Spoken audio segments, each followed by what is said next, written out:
Let's start with the 17th question. A charge q is placed at one corner of a cube as shown in figure. The flux of the electrostatic field through shaded area is. So as you can see, the shaded area is half of the top surface and half of the bottom surface.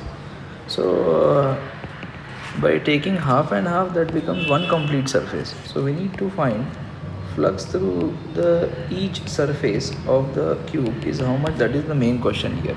So we can take any of the surface, either top or side one.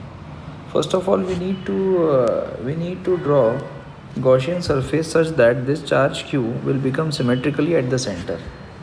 For this, we need to draw one identical cube down this cube, okay, and again one more identical cube on this side, one cube on the top of this, okay. Now still it is not at the center. Now it is at the center of the surface which is behind this structure. So again we need to draw two more cubes here.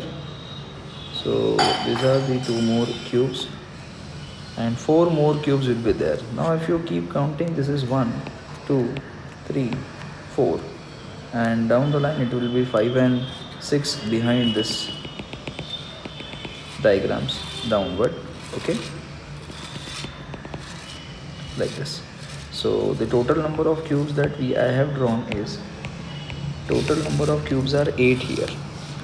Now flux through the entire system is nothing but sum of all charge enclosed upon epsilon naught, as the charge enclosed here is q divided by epsilon naught.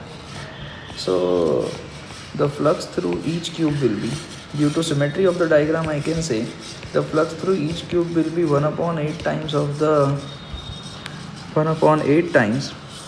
this system, because there are total number of 8 cubes, and through 8 cubes flux is q upon epsilon naught. So by symmetry, through one cube, through each cube, it will be 1/8 of that. Now as the top surface and the bottom surface, we need to find the flux half of the top surface and half of the bottom surface.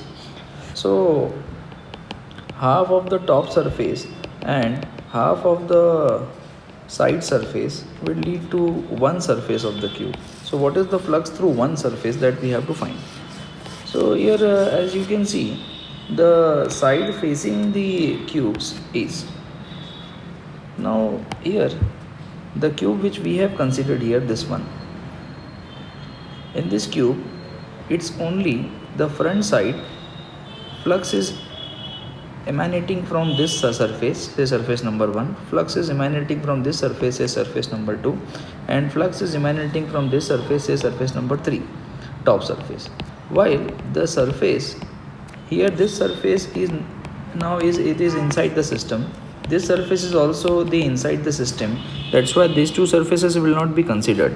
So now as the flux coming out from this cube is only from the three surfaces, therefore flux through each surface of this cube would be 1 upon 3 times of flux through each cube. So it will be 1 upon 3 times of flux through each cube is 1 upon 8 of q upon epsilon naught. So that comes out to be q upon 24 epsilon naught. This is the answer to this question. Thank you.